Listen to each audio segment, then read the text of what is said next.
সুন্দর বাতাস, তাই আমি আসছি। অনেক দিন ধরে আসা হয় না। বেগুন গাছের দিকে বেগুনগুলি পেকে গেছে, এগুলো থেকে বীজ করব, আবার রোপণ করা হবে।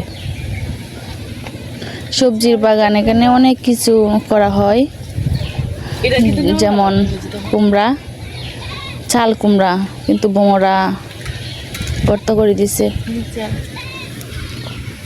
হাতের সবজি খেতে অনেক স্বাদ, তাই আজকে একটা কুমড়া ভাজি করা হবে। সময়ের জন্য আসা হয় না। এই যে বেগুনগুলি নিতে পারি নাই, তাই ভাবতেছি এগুলো বীজ করে ফেলবো। পেয়ারা গাছ দেখি, আসলাম যেহেতু একটা পেয়ারা নিয়ে যাই। ফলন অনেক সুন্দর হয়েছে, তাই ভালো থাকবেন সবাই। আল্লাহ হাফেজ।